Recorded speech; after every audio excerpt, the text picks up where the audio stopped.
미국은 강대국이 될 수밖에 없는 조건을 타고난 나라다. 땅에서는 석유, 나지, 사기 매부로 태어났다. 동북아시아는 중국, 일본, 한국 나눠 갖고 있는데 아메리카는 미국이 다 독차지하고 있는 거고 그냥 놔둬도 저절로 최강국이 될 수밖에 없는. 미국 이전에 세계 지배했던 건 사실상 유럽이잖아요. 서로 사이가 안 좋아요 기본적으로. 영국에서 유학하신 한인 유학생 출신 분들은 다 공감하실 게 뭐냐면 백인들 술자리에 갔냐 안 갔냐가 유학을 잘했냐 안 했냐 여기로 나뉠 정도로 섬이기 때문에 외부 사람에 대한 그런 경계심이 더 강한 거예요. 그러면 땅이 넓으면 자원도 많을 거라고 생각을 하고 아프리카라든지 인도 왜 이런 나라들은 뭐 선진국의 반열에 오르지 못하고 있는 걸까요?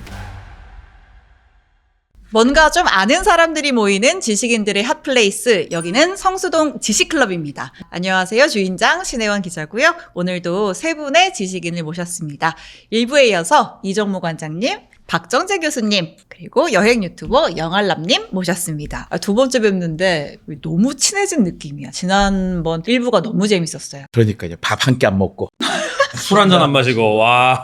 자, 오늘은 이 얘기를 좀 한번 해보려고요. 일단 슬슬 여름 휴가철 아닙니까? 그러니까 요새 너무 더우니까 걸으면서도 막 머릿속으로 바닷가, 막 계곡, 여행 막 이런 생각을 하는데 세 분 휴가 계획 있으세요? 예, 저는 아주 더운 곳으로 갑니다. 어디 가세요? 스페인 가요. 어머나. 네, 스페인에 8월 12일인가가 요래 개기일식이 있습니다. 아. 그 한 5분 정도에 완전히 햇빛이 딱 가린 거. 5분 동안에 세상이 쫙 바뀌잖아요. 그게 정말 대단한 경험이에요. 갑자기 싸늘해지면서 사람들이 막 경건해져요. 이걸 한번 경험해봤더니 이러다가 옛날에 태양 숭배 사상이 생겼겠다 싶은 거예요. 아니 우리 박 교수님은요? 기본적으로 전 여행을 잘 안 다닙니다 사실. 전 바빠서 잘 시간을 내기가 어렵더라고요. 근데 지리학자라고 하면 여러 지역을 다녀보는 게 또 일이면서 또 여행이면서. 네, 저희 어머니가 네. 제가 최근에 유튜브 좀 나오니까 그걸 보시는데 참 너는 돌아다니지도 않으면서 마치 돌아다니는 것 같이 얘기 잘하더라고요. 근데 제가 사실은 제 큰애가 지금 수험생이래 가지고 또 이건 또. 가기가 조금 미안한 것도 있고요. 영알람님은 지금까지 몇 개 나라를 여행하셨어요? 생각보다 많이 안 갔고요. 오지도 안 갔고 이래서 아마 뭐 5, 60개국 되지 않을까요? 많진 않아요 생각보다. 우리 쉽게는 많은 것 근데 같아요. 보통 이제 여행 유튜버들 타이틀이 있어요. 100개국 가봤다. 약간 이런 게 있는데 저는 그만치는 못 가봤고 희한한 나라 물론 가본 것도 있지만 막 저기 어디 오지로 들어가고 막 그런 거는 많이 못 해봐서 그래서 좀 적습니다. 그러니까 전 같은 나라를 좀 여러 번 가는 걸 되게 좋아해요. 그럼 뭐 오지를 굳이 찾아다니지 않았지만 그래도 내가 다녔던 곳 중에 여기 진짜 난이도가 높다 싶은 여행지가 있으셨어요? 일단 일반적인 한국인 여행자 입장에서 가장 들어가기 힘든 곳은 투르크메니스탄. 투르크메니스탄 입국 자체가 힘들어요? 비자가 안 나와요. 비자가 안 나오는데 저는 좀 우회적인 루트를 사용해서 그러니까 합법적인 당연히 아주 어렵지만 들어가서 일주일 정도 체류를 할 수가 있었고 그러니까 보통 그래서 투르크메니스탄 영상 보시고 나도 투르크메니스탄 가야겠다고 비행기 사시면 큰일 나요. 못 들어가요. 허락을 받아야 돼요. 그러니까 저희가 뭐 여행 얘기도 했지만 사실 여행하기 좋은 나라랑 살기 좋은 나라는 좀 다르잖아요. 일단 뭐 살기 좋은 나라 얘기하기에 앞서 내가 생각하는 살기 좋은 나라의 기준이 있다면 뭐가 있으실까요? 저 같은 경우는 음식하고 언어. 일단 말이 안 통하면 답답해 미쳐버리겠어서 그래도 말이 어느 정도는 통하는 나라에 가고 싶고 저는 초딩 입맛이어서 음식을 엄청 가리거든요. 그래서 어떤 나라를 가면 삼시세끼 먹을 수가 없어요. 세 분은 어떠세요? 살기 좋은 나라는 뭐 저한테는 지인이 많은 나라인 것 같아요. 아. 왜냐면 지인이 없거나 그러니까 쉽게 말해서 네트워크가 없으면 그 사회 구성원들한테 멤버십으로 들어갈 수가 없어요. 그래서 그거만큼 외롭고 고독하고 힘든 게 없는 것 같아요. 그러니까 물론 이제 일주일 열흘 여행하는 때는 못 느끼겠죠. 근데 이제 한 달 이상, 3달 이상, 뭐 1년 이상 사회를 살아야 되는 그런 상황이라면 저는 무조건 지인이 많은 나라. 가족 있으면 제일 좋고요. 친구가 있으면 너무 좋고요. 내가 소속할 수 있는 나라가 가장 살기 좋은 나라가 아닌가. 그래서 저는 대한민국. 저도 그러니까 제가 캘리포니아에 오래 있긴 했습니다. 그래서 캘리포니아가 정말 살기 좋은 곳이긴 한데 좀 살기 좋은 곳이라고 하는 곳은 여러 가지 편의시설도 잘 갖춰져 있기 때문에 불편함이 없는 곳이긴 한데 그런 곳은 사실 지루해요. 좀 재미가 없습니다. 너무 온화하고 안온해서 그렇죠. 그런 거예요? 네. 근데 우리나라만 해도 사실은 복잡하잖아요. 사람들도 많고 부딪히는 경우도 많고 캘리포니아에서 살면은 그 부부들 사이가 다 좋아져요. 싸울 일이 없어. 싸울 일이 없어요. 유학생 부부 치고 싸우는 걸 본 적이 없습니다. 편안한 거 일단 시부모님부터 멀어져 있고 명절 없고. 그러면 약간 얘기가 자연스럽게 연결될 것 같은데 살기 좋은 곳을 어쨌든 캘리포니아, 미국을 꼽으시는 거잖아요. 네. 약간 지루할 만큼 살기가 정말 평화롭다라는 취지인 것 같은데 옛날에 그런 얘기들이 막 있었거든요. 미국은 강대국이 될 수밖에 없는 조건을 타고난 나라다. 아니 양옆에 대서양이 있고 태평양이 있고 못 쳐들어오지, 땅에서는 석유 나지, 땅 넓으니까 뭐 오렌지 나고 농사 짓고 다 모든 게 풍요로우니까 그래서 약간 그런 표현을 쓰더라고요. 그러니까 게임하다 보면은 방장이 자기한테 유리한 대로 막 이렇게 만드는 사기 맵. 사기 맵.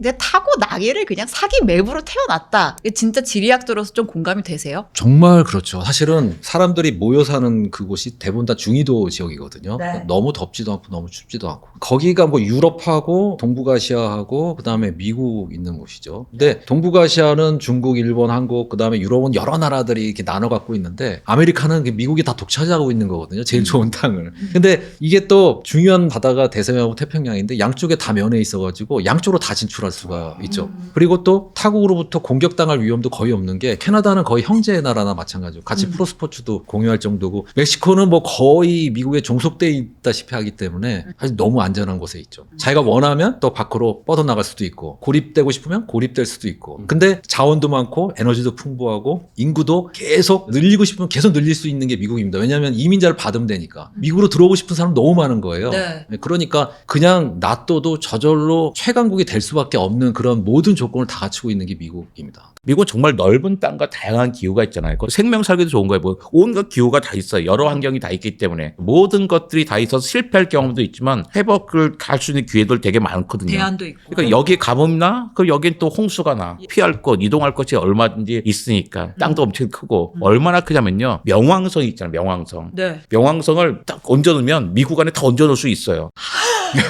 명왕성의 사이즈가 네, 미국 명왕성 대륙보다 작은 거예요? 그렇죠. 이제 둥그렇게 보는 게 아니라 그러니까 네. 둥그런 명왕성을 미국 지도 위에다가 딱 얹어놓으면 미국을 벗어나지 않을 것 같아요. 그 땅 안을. 그러니까 그만큼 큰 거란 말이죠. 미국 뉴욕만 하더라도 그러니까 우리가 생각했던 그 마천루에다가 갑자기 센트럴파크 있고 사람들 다 15도 이상을 보거든요. 그다음에 신호등 무시하고 딱 건너고 이게 뉴욕 커지 하는 거잖아요. 실제로 미국은 얼마나 많은 기후대를 커버하고 있어요, 이 영토가? 그게 정말 웬만한 기후대는 다 거기에 포함되어 있다고 보면 됩니다. 일단 아까 말씀드렸던 유럽의 서해안해양성 기후, 지중해성 기후가 다 그 서해안에서 나타나고 있고 예. 시에나 네바다 산맥이 있고요. 고지대죠. 한 4,400m 정도 되고 그 다음에 사막 비슷한 지역이 나오고 그 다음에 로키 산맥이거든요. 그러니까 서부는 이렇게 사막 아니면 고산지대고 동부는 완전 평야. 또 이쪽에 동해안도 해안이고 남쪽은 또 플로리다 이런 데는 아열대 지역이거든요. 네. 그러니까 아열대 기후, 온대 기후, 그 다음에 고산 기후, 지중해성 기후, 서해안성 기후 막 다양한 기후대가 다 포함되어 있고 그 미국 사람들은 그 기후대를 다 그냥 쉽게 다 경험해 볼 수가 있는 거죠. 그 다음에 높은 지역도 있고 평야도 있고 그러니까 기본적으로 이렇게 산지가 많은 지역의 생물종 다양성 높을 수밖에 없거든요. 네, 그런 면에서 보면은 정말로 모든 것을 다 거쳤다. 기후면도 그렇고 식생면도 그렇고 식물상, 동물상 다 마찬가지. 네. 없는 게 없다. 네. 그러면 이제 그런 기본 조건에 따라서 각각의 지역에서 발전할 수 있는 산업도 그만큼 다양한 거죠. 다 다양하게 할 수는 있는데 근데 지금은 너무 그 소비 국가화 되고 있는 거죠. 네, 제조업이 지금 무너지고 있어가지고 그래서 그 대통령이 이렇게 막 그 한국이나 우리나라의 공장 세워라 이렇게 얘기하는 거고 네 제조업이 중요하니까요. 근데 미국 이전에 세계를 지배했던 건 사실상 유럽이잖아요. 인류의 세계사가 유럽사를 중심으로 또 이루어지기도 했고. 근데 그러면 왜 유럽에 그 지지 않을 거라고 했던 태양이 지게 된 걸까요? 그 계기가 있다면 뭐가 있을까요? 아무래도 뭐 1차 세계대전, 2차 세계대전 거치면서 전쟁이 전쟁에서 너무 많은 피해를 입었죠. 전쟁을 주도했던 나라들이 대부분 유럽과였으니까 물론 미국이 나중에 참전을 하긴 했습니다만은 미국은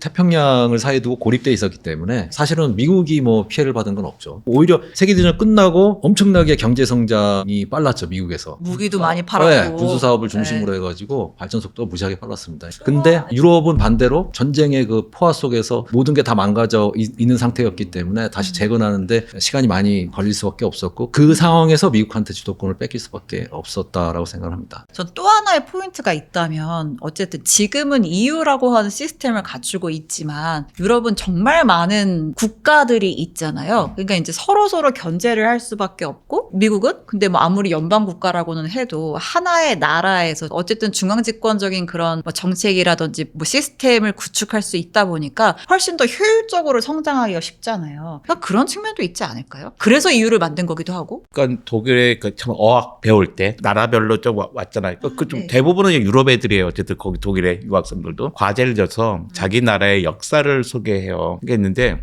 걔네들은 아주 작은 시간밖에 얘기를 하지 못해요. 왜냐면 계속 역사가 바뀌어 왕조도 바뀌어가지고 얘기할 수가 없어요. 근데 한국은 30분이잖아요. 고조선부터 조선까지 다 할 수 있어요. 뭐 500, 뭐 700년, 500년씩 가잖아요. 그럼 걔들 깜짝 놀래요. 야, 무슨 나라가 500년을 계속해 한 나라가? 그러니까 우리는 나라를 딱 꿰뚫고 이제 누가 되고 완도 되고 걔네들은 동네마다 국정도 바뀌었고 옛날에 이 나라였다가 딴 나라였다가 막 그러잖아요. 근데 의례도 다르고 막 그러면서 자기는 역사를 소개하지 못하는데 너희들은 정말로 간단한 나라에서 살아왔구나. 어떻게 역사가 이렇게 한 줄기로 딱 오냐. 그거 되게 부러워하더라고요. 그 독일에서도 보면 국가가 통합되기 잘 쉽지 않겠다는 생각이 드는데 특히 나치 이후로는 그게 되게 심해졌어요. 독일에 있을 때 아켄 공대 학생이 올림픽에 나가서 금메달 땄어요. 근데 신문에 들고 나면 우리 같으면 자랑스러운 뭐 대한민국 누가 금메달 땄습니다 했는데 거기는 아켄 사람이 금메달 땄습니다 라고 한 거예요. 근데 그때 독일 할머니랑 같이 살 때인데 내가 뭐라 했죠. 야, 웬 독일 사람이라고요? 아켄 사람이라고 그래. 독일이잖아. 예. 그러니까 나하고 한 얘기가 나치도 그렇게 얘기했어. 그러니까 그 사람들은 거기에 대한 약간 두려움이 있어요. 나한테 통합하면서 하고 저 큰 나라 되니까 나쁜 짓 했단 말이야. 그래가지고 우리 그러지 말고 지방자치가 진짜 철저하잖아요. 그래서 네. 그러니까 우린 본 사람이야. 다 동네 얘기해. 너 어서 왔어. 나 독일 사람 얘기는 못 들어봤어요. 되게 작게 생각하더라고요. 크게 얘기하는 것을 좀 반역사적이고 뭔가 이렇게 잘못된 길로 가는 것처럼 생각을 하더라고요. 영국도 그렇지 않아요? 진짜 UK 사람을 잘 안 하네요. 네. 그렇게 안 하죠. 그러니까 그게 독일 같은 경우가 특히 심한데 봉건 시대가 좀 오랫동안 이어졌거든요. 예. 독일이. 그래서 이렇게 지방이 잘게 쪼개진 거고 영국 같은 경우는 잉글랜드, 스코틀랜드, 웨일즈, 아일랜드 이게 보면은 집단의 그런 유전자를 보면은 좀 다릅니다. 네. 그러면서 거기는 축구도 팀도 다르게 하고 예. 서로 사이가 안 좋아요, 기본적으로. 네. 막 뭐 스코틀랜드는 이제 독립해서 나가겠다고 자꾸 얘기하고 있잖아요. 네. 총균세 그 책을 보면은 유럽이 독일이나 영국이나 뭐 스페인도 뭐 분리해서 나가려고 하는 그런 지역이 있고 이탈리아도 뭐 굉장히 잘게 쪼개져 있었거든요. 그렇게 다 쪼개진 이유를 지형하고 그 바다의 해안선의 복잡성 거기서 찾는데 어쩔 수 없이 통합될 수가 없어서 막 분열돼 있는 상태. 거기서 서로 경쟁을 하다 보니까 뭔가 혁신을 하는 집단이 우세해가지고 그 지역을 차지하고 뭐 이득을 더 누릴 수 있었기 때문에 계속적으로 분열된 상태에서 다 집단별로 혁신을 추구하다 보니까 발전 속도가 무지하게 빨랐다는 거고요. 그거를 총균세에서는 유럽에서 분열된 거하고 중국에서 통합된 거의 차이가 결국은 대항해 시대 이후로 동아시아가 유럽에 뒤처질 수밖에 없었던 이유가 거기에 있다라고 얘기를 하거든요. 그러니까 중국 같은 경우는 황하강하고 장강이 운하로 연결된 게 수나라 때 운하가 완성이 되면서 완전히 그 중국 동부가 다 통합이 됐습니다. 그리고 나서 통합이 되다 보니까 뭔가 분열돼서 싸울 필요도 없고 평화로운 시기가 길게 이어지니까 약간 수구적인 분위기로 흘렀다. 그러다 보니까 발전 속도가 느렸고 그게 결국 대항해 시대 이후로 유럽이 이 동아시아를 앞질 수 있었던 일본을 제외하고 그게 이유다라고 총균세에서 얘기를 하고 있는데 결국은 환경이 결정했다는 얘기죠. 네. 그러니까 미국하고 비교를 하자면 그러니까 EU로 묶여는 있지만 결국은 EU에서는 서로 이렇게 통합이 잘 안 되는데 미국은 그야말로 뭐 그냥 한 나라니까 그리고 강력한 대통령이기 때문에 대통령이 그냥 끌고 나가면 뭘 할 수가 있으니까 지금 미국이 훨씬 유리한 거죠. 그런 상황이고 기본적으로 지금은 사실은 싸움이 많이 줄었거든요. 전쟁도 많이 안 일어나죠. 물론 국지적으로 전쟁이 일어나지만 과거의 전쟁들하고 비교했을 때는 강도 빈도가 훨씬 줄어든 게 사실이거든요. 이게 평화로울 때는 큰 나라가 유리할 수밖에 없습니다. 강한 나라가. 그래서 중국이나 미국이 앞으로도 계속 잘 나갈 가능성이 높은 거죠. EU에 비하면.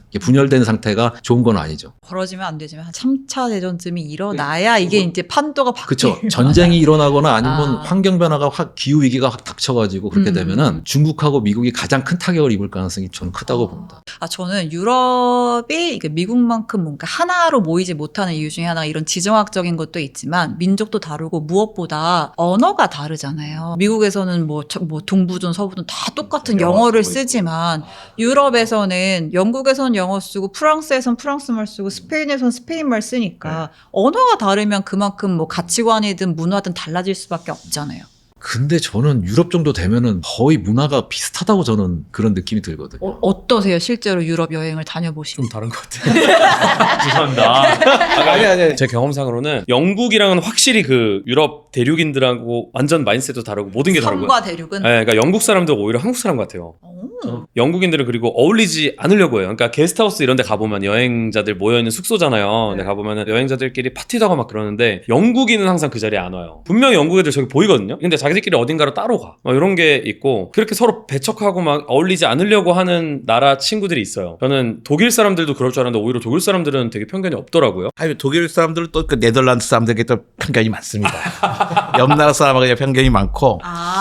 이게 또 역사적으로 네. 또 민감한 라이벌 네. 국가가 있고 막 이러니까. 물론 미국도 동부 다르고 서부 다르고 뭐 남부 다르고 막 이런데 근데 그거는 조금 미세한 차이잖아요. 근데 거기는 아예 그냥 규정 짓고 카테고리화할 수 있을 정도로 달라요. 그러니까 확실히 스페인, 이탈리아, 뭐 스페인도 심지어 남부도 다른데 뭐 시칠리아 이런 데서 온 그런 친구들, 이탈리아 친구들, 그런 친구들이나 스페인 친구들, 포르투갈 친구들은 중남미 사람들 같아요. 약간 말도 대충 통하고. 네, 흥도 많고 막 정도 많고 뭐 서로 줄라 그러고 이러는가 하면 북서쪽으로 유럽 국가로 올라갈수록 거기서 온 친구들은 되게 이성적이고 뭐 야망이라고 해야 될까요? 약간 그런 혁신적인 얘기 되게 좋아하고 자연 얘기보다는 뭔가 나는 사업할 건데 뭐 내 얘기 어떻게 되고 약간 이런 거 같고 되게 까칠해지고 그런 거 같아요. 북부 유럽하고 남부 유럽은 확실히 차이가 있긴 있죠. 차이 있죠. 어떻게 달라요? 북부랑 남부는? 그러니까 남부 사람들이 확실히 작고 밝고 북부로 갈수록 좀 크고 좀 어두워지고 막 이런 게 좀 있는 것 같고요. 그다음에 남부 사람들이 약간 톨레랑스가 있는 것 같고 저 북부 가면 약간 오르둥이라 해가지고 질서를 더 중요시 여기고. 더 이성적이고 네. 더 T이고 막 이래요? 맞아.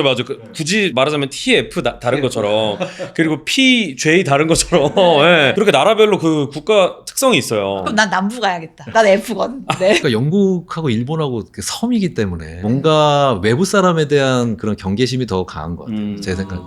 민족끼리 더 뭉친다고 해야 될까요? 섬이 좀 그런 특징이 있어요. 확실히 있어요. 저는 거기서 대학 생활을 했거든요. 네. 이거 보시는 분들 중에 영국에서 유학하신 한인 유학생 출신 분들은 다 공감하실 게 뭐냐면 다른 데 뭐 이탈리아라든지 스페인 뭐 이런 데 유학한 친구들 혹은 뭐 동료들 이렇게 얘기를 들어보면은 야 너네 대학 생활 때 뭐 하우스 파티 같은 거 하잖아요. 집집마다 이렇게 학생들 모여갖고 친구들 모여갖고 이제 술 한잔 하고 저희끼리는 백인들 술자리에 갔냐 안 갔냐가 유학을 잘했냐 안 했냐 여기로 나뉠 정도로 초대를 거의 못 받는다고 봐야 돼요. 그러니까 오히려 이런 얘기를 해요. 야 오늘 술 한잔 했어. 누구끼리? 유학생들끼리? 아니 나 영국 애들끼리. 어떡해? 야, 나도 가고 싶어. 야, 이렇게 돼. 그러니까 그 멤버십이 훨씬 더 단단해요. 그러니까 인종차별을 하는 건 아니지만 끼리끼리 놀 때는 안 껴주는 거고요. 네네. 확실히 안 껴줘요. 저희가 이제 뭐 미국 얘기하고 미국과 유럽의 뭐 지형적인 차이, 지리적인 차이 이런 얘기도 했는데 어쨌든 이제 기본적으로 생각할 때 땅이 넓고 그러면 땅이 넓으면 뭐 기후 때도 뭐 좀 더 풍성하고 뭐 자원도 많을 거라고 생각을 하고 뭐 또 인구도 많으니까 그러면 이제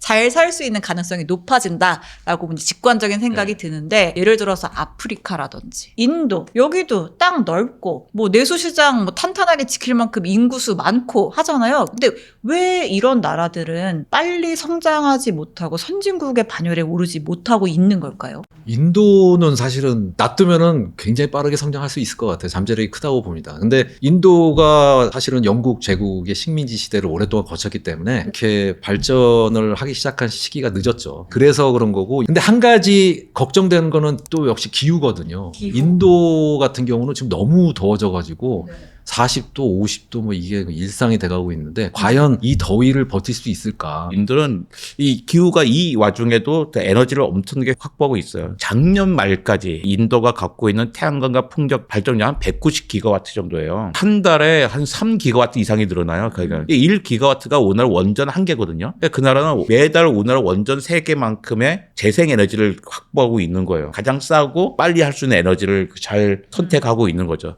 그래서 인도는 엄청난 그 잠재력을 갖고 있고 우리에게도 가장 큰 시장이 될 것 같고. 그렇죠. 그다음에 아프리카 같은 경우는 기본적으로 인구가 네. 많지가 않죠. 사실 우리가 청균세 책을 보면은 농경을 얼마나 빨리 시작했느냐가 중요하다고 얘기를 하는데 아프리카에서는 이집트에서 농경을 굉장히 빨리 시작하긴 했습니다. 그래서 거기 이집트 문명은 아주 휘황찬란하죠. 거기 뭐 4,000년 전에 피라미드 있다마는 걸 세웠는데 그때 우리나라는 정말 사람도 별로 없었을 때거든요. 그러니까 굉장히 문명의 시작이 빨랐는데 그럼에도 불구하고 아프리카가 그렇게 낙후될 수밖에 없었던 거는 사막이 너무 넓고 네, 그다음에 열대우림이 면적이 너무 넓어요. 그러니까 사람이 살 수 없는 공간이 너무 많습니다. 않습니다. 경제 성장하면서 살아가기에는 기후적으로 너무 안 좋다. 근데 거기는 자연적인 조건 자체가 되게 통합될 수 있는 곳이 아니에요. 말씀하시면 다 쪼개져 있단 말이에요. 사막으로 초원, 열대 초원으로 이루어져 쪼개져 있고 그 다음에 땅은 정말 넓습니다. 지도의 한 가운데에 있으니까 상대적으로 작아 보이는 거지 그걸 딴 데 갖다 놓으면 정말로 엄청나게 큰 나라거든요. 근데 엄청나게 큰 나라인데 통합되기엔 정말로 어려운 곳인 거예요. 일단 농업이 발전하기도 못했던 것들이고. 그러니까 아프리카는 되게 앞으로도 되게 쉽지 않을 것 같다라는 느낌이 들고요. 그래요? 거기도 마찬가지로 식민지 시대를 오래 거쳤기 때문에 그래서 지금 발전 속도가 느린 걸 수도 있는데요. 네. 앞으로는 어떻게 될지 모르겠지만 정치 체제가 너무 불안하기 때문에 전반적으로 특히 사헬지대라고 하는 거기에 이렇게 5개, 6개, 7개 나라가 쫙 나열돼 있는데 그러니까 사하라 사막 밑이죠. 거기 나라들이 다 내전 전쟁 지금 중이거든요. 굉장히 심합니다. 그게. 그 다음에 환경이 계속 건조해지고 있어서 먹을 게 부족해요. 항상 그 기후 문제가 해결이 되지 않으면 거기는 계속 나뉘어가지고 싸울 수밖에 없다. 기본적으로 또 위쪽은 이슬람 믿는 사람들이고 아래쪽은 또 기독교 믿는 사람들이기 때문에 종교의 차이도 크고. 종교의 차이도 있고 또 위쪽은 아랍계고 아래쪽은 또 아프리카 그 계이기 때문에 민족의 차이도 있고 정체성 자체가 다르구나. 그렇죠. 예.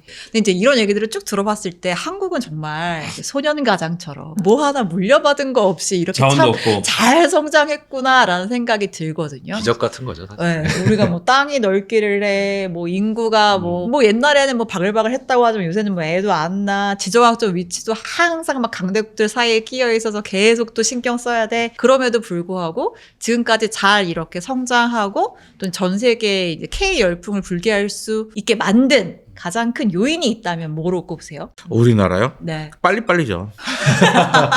빨리빨리라는 게 정말 컸던 것 같아요. 그러니까 네. 거의 비슷한 게 튀르키예요. 튀르키는 차복차복이라고 합니다. 차복차복. 차복차복이 빨리빨리예요? 빨리빨리. 아. 잘 통해. 역시 형제의 나라네. 형제 나라예요. 네. 정말 죽어라. 남의 거 베껴다가. 그렇잖아요. 유학 가서 다 베껴다가 여기까지 왔잖아요. 앞까지 왔어요. 이제 문제는 지금부터 빨리빨리가 안 되는 거예요. 그러니까 우리가 베낄 데가 없어요. 제일 앞에 있기 때문에. 그러니까 주위에 있을 때는 베끼면 이때 빨리 왔는데 근데 지금 제일 앞에 있어요. 제일 앞에 있으니까 어떻게 해요?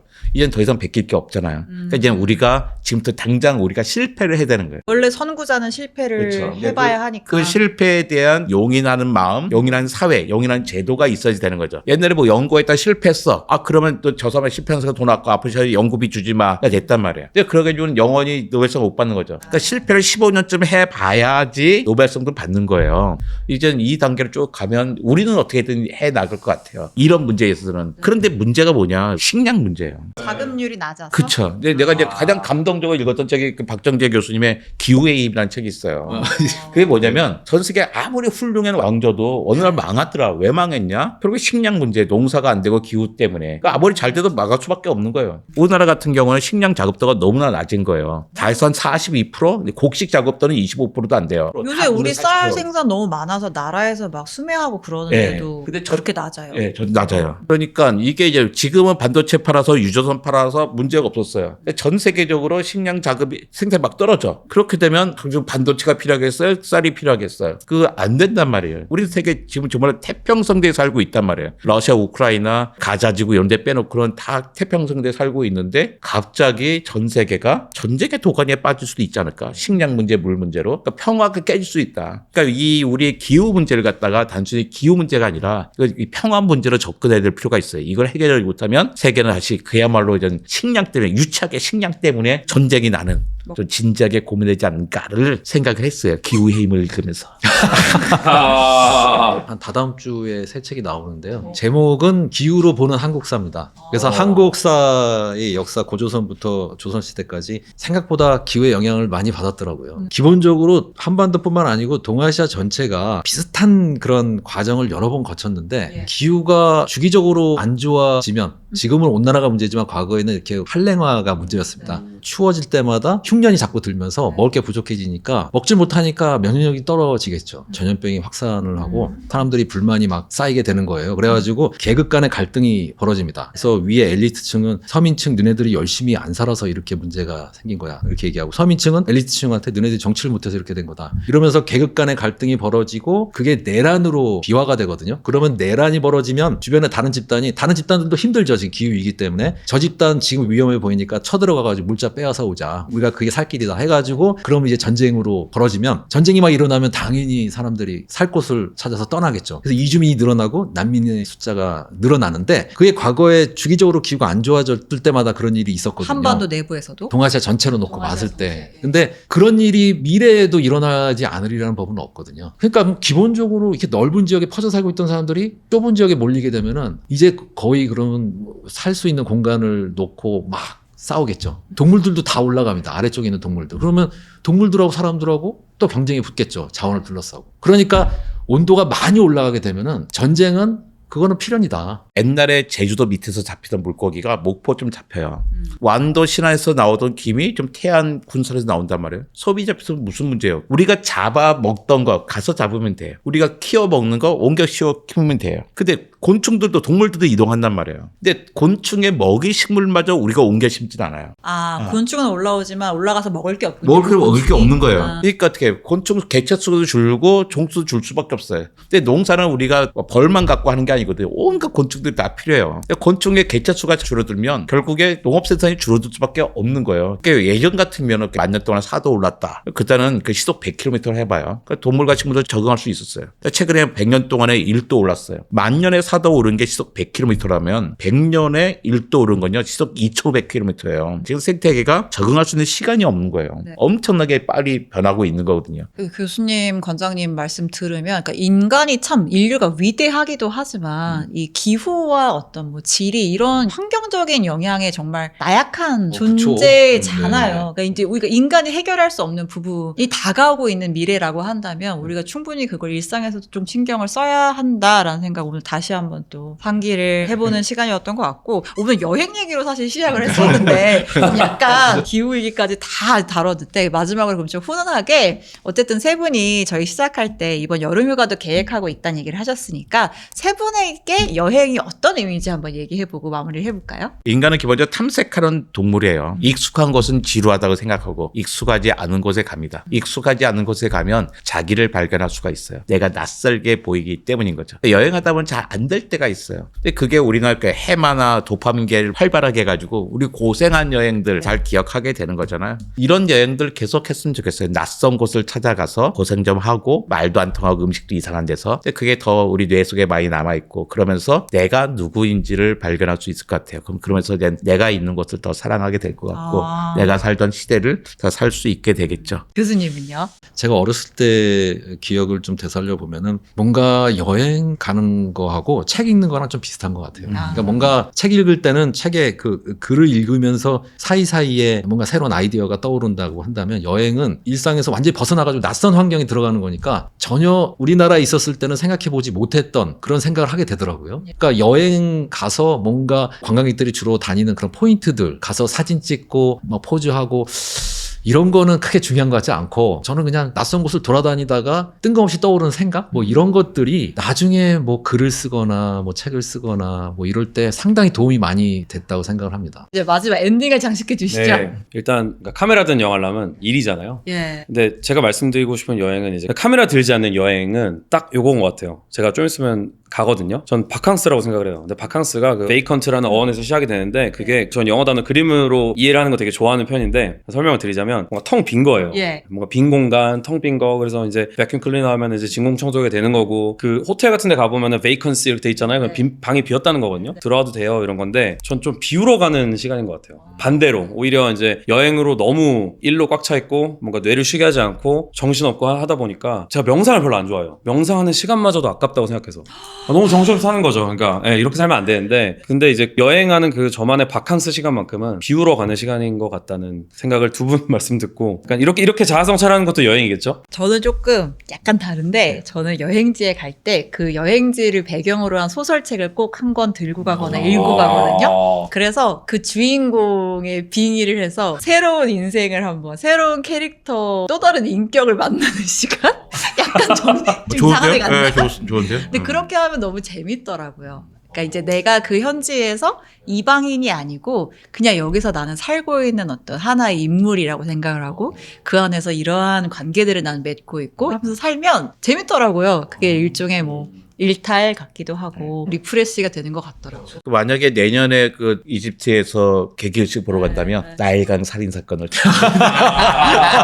아니면 그럴 수도 있고 네. 클레오파트라 머리 가발 쓰고 갈 수도 있지. 아무튼 오늘도 성수동 지식클럽 여행 얘기에서 시작을 해서 뭐 지리, 기후, 뭐 자원, 뭐 성장하는 나라의 조건부터 해서 문화 차이, 뭐 별의별 얘기를 정말 다 한 것 같습니다. 네, 오늘도 세 분 말씀 너무 감사히 들었고요. 여기는 지금 가장 뜨거운 질문과 그 답을 아는 사람들이 만나는 지식의 핫플레이스 성수동 지식클럽이었습니다. 세 분 말씀 오늘 여기까지 듣겠습니다. 감사합니다. 감사합니다.